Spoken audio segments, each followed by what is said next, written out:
এক প্রবাসী ভাইয়ের গল্প। কিছুদিন আগে তার বউ একটা ছেলের হাত ধরে চলে যাওয়ার পরে ওয়াইফ ফোন করে, আমার পছন্দ করা ছেলের সাথে আমি চলে আইছি, যদি পারো ক্ষমা করে দিও, আর যদি পারো আমাকে তালাকনামা দিয়ে দিও। তো প্রবাসী ভাই বলছিলে, তোমার অ্যাকাউন্টে আমার এত লাখ টাকা, তাহলে তো তুমি তোমার পছন্দ করা ছেলের কাছে চলে গেছো, আমি কেন তালাক দিব? তো বলছে আছে, কারণ সে স্বামীর অধিকার বেশি থাকে, তো এর জন্য আমি চাচ্ছি তুমি আমাকে তালাক দিয়ে দিবে। আর তুমি যেই লাখ টাকার কথা বলছো, সেটা তুমি আমাকে খরচার জন্য দিয়েছো, এটি তোমার আনামত টাকা নয়।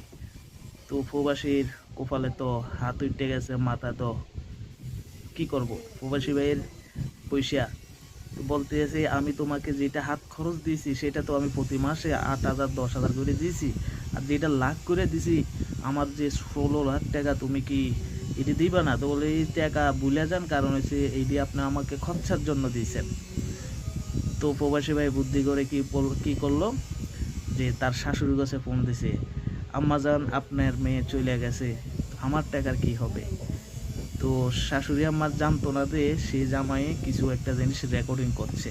তো শাশুড়ি আম্মা বলছিলে যে, জামাই চিন্তা করো না, আমার যে কপাল খাইছে, নিজের কপাল নিজে খাইছে, তুমি চিন্তা করো না, তোমার এত লাখ টাকা আমার কাছে আছে আনামত, তোমার টাকা তুমি পেয়ে যাবা। এই কথা ভিত্তিতে জামাই একটা কাজ করলো কি, তার শাশুড়ির কথাটা রেকর্ডিং করে ফেললো। একদিন যখন শাল্লির বসলো, যে মেয়েকে প্রশ্ন করলো, তোমার স্বামী এত টাকা দিছে, তুমি টাকা দিয়ে রিটার্ন দিবে কিনা? তো বলতেছে, দেখেন আমাকে যেটা দিছে সে আমাকে খরচার জন্য দিছে, আর মূল কথা আমি ওর ভাত খাবো না, আপনার যে ব্যাপারে সমাধা করে দেয়। তো ঠিক আছে, তুমি ওর ভাত খাইবা না, তো টাকা তো দিবা। তো বলে, না আমি এখানে কোথায়, আমি 1 টাকা আমি নেইনি, সে যে টাকা দিছে সেই টাকাটা হইছে মাত্র খরচার টাকা। তখন শাশুড়ি যখন বলছে, কি গো আম্মা, জামাই প্রশ্ন করলো যে, আপনার মেয়ের কাছে তো আমি টাকা দিছি, সেই টাকা তো আপনার কাছেই আছে, আপনি নিজে তো বললেন।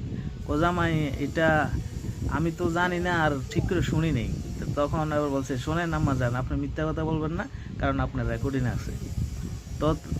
তৎকালীন তার শাশুড়ি বলছে, ও আমি বলছিলাম মনে হয়, হ্যাঁ টাকা আছে আসলে। তো বললে, যদি আপনি অস্বীকার যান, কারণ আমি প্রুফ আছে। তো রেকর্ডেড ফোনে দেখছে, হ্যাঁ তোমার টাকা আমার কাছে আছে।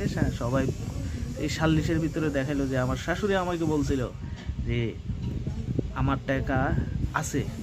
তো তাতে আপনি বোঝেন, যখন আপনার আপন লোকটা, যখন